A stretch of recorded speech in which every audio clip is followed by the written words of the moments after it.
ہم انسان بھی کتنے عجیب ہیں، ہم اپنی من پسند دعائیں مانگتے ہیں اور ان دعاؤں کی قبولیت بھی من چاہی مانگتے ہیں۔ ہم دعا مانگتے ہوئے کہتے ہیں کہ اے رب العالمین تو معجزہ کر دے، تو ہر چیز پہ قادر ہے۔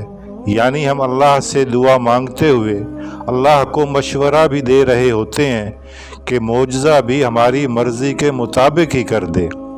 ہم واسطہ دے رہے ہوتے ہیں کہ اے اللہ، جیسے تو نے ابراہیم علیہ السلام کے ساتھ معجزہ کیا اور آگ کو ٹھنڈا کر دیا، جیسے اسماعیل علیہ السلام کو چھری کے نیچے سے زندہ نکال لینے کا معجزہ کیا، جیسے تو نے یوسف علیہ السلام کو زندہ رکھا اور ان کو باپ سے ملوا دیا، جیسے تو نے یعقوب علیہ السلام کو بینائی لٹا دی، جیسے تو نے بنی اسرائیل کو دریائے کلزم میں راستہ دیا، اسی طرح تو کوئی معجزہ میرے ساتھ بھی کر دے اور میری دعا قبول کر لے۔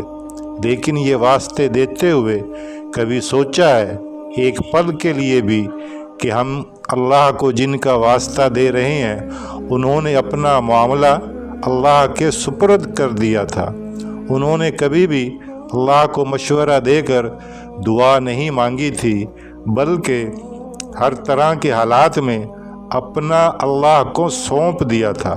اور اللہ کو اپنا آپ سونپ دینے کا مطلب پتہ ہے کیا ہوتا ہے؟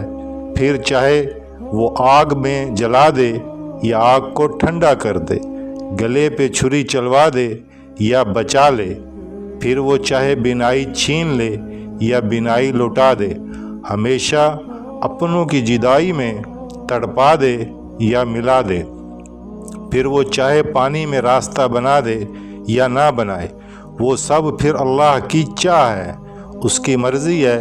وہ جو کرے گا وہی اس کے بندے کے لیے بہترین ہے، اور جس نے اللہ کے سپرد خود کو سونپ دیا ہو وہ اس کی چاہ پہ جھک جاتا ہے۔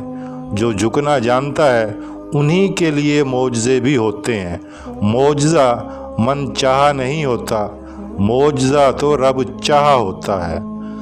خیر ہو آپ سب کی خوش رہیں، سلامت رہیں۔